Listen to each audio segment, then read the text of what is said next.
Hi. So, what do the following have in common? A mullet, murder, and tigers. If you don't know, then you've been living under a rock.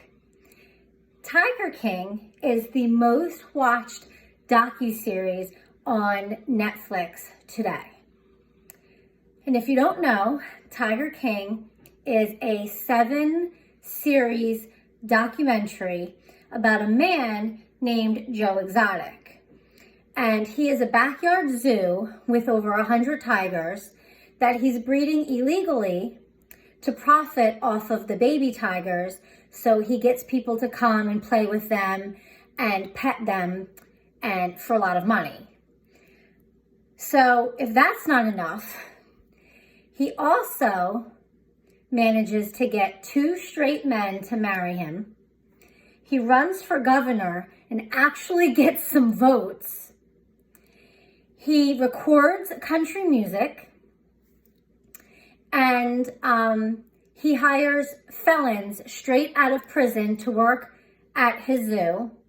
And of course, he has his arch nemesis, Carole Baskin. Now, Joe is currently serving time in prison right now for the planning and hiring of someone to murder Carole Baskin. And this is all just the beginning of this crazy show.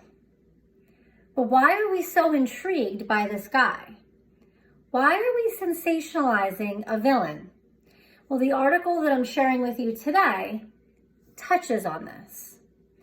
So the article is titled, "Let's Think Twice About Tiger King," and it talks about its outrageous and scandals themes throughout the series. Nothing about this show is good, and everyone to some extent is a criminal. Why do we find this entertaining? Why do so many people want Joe free from jail? He has done some pretty outlandish things right in front of our eyes. He got both of his husbands and employees hooked on drugs. His employees work day and night for little to no money. And everything is about Joe. Joe, Joe, Joe. Even when his husband dies, the funeral is all centered on Joe. I couldn't even stop watching this train wreck. I told my friends and my family that they needed to watch this show. It is so over-the-top crazy that I think that we need others to partake in our crazy as well. In our current situation, the world is pretty much at a standstill with COVID-19 running rampant. And this show seems to be taking our minds off of all of the seriousness of that.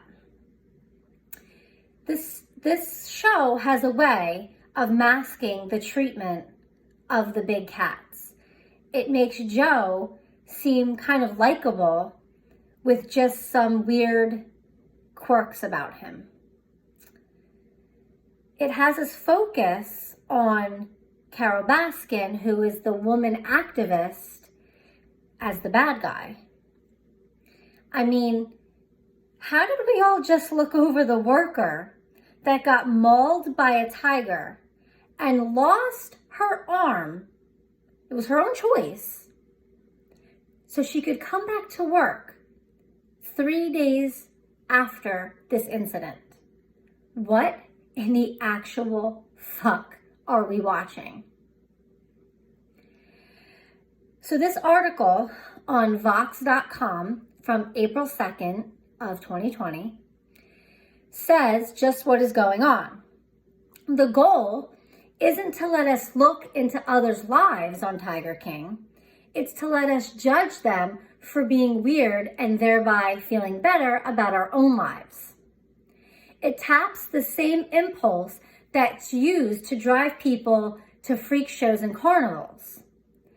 Through their supposed abnormality, we feel normal.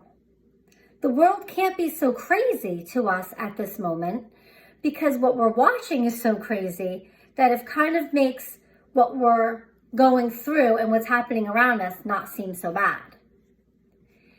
So this is why this show has us so mesmerized. I think if the world weren't in its current situation, then this series might have not gotten so much attention and publicity that it has. And it's a good thing that we are talking about it because maybe in the end something will change. Bringing attention, whether good or bad, will make people talk about it and discuss the issues that we normally wouldn't. After all is said and done, hopefully something constructive will come from all this exploitation. But if it doesn't, then I blame Carole Baskin.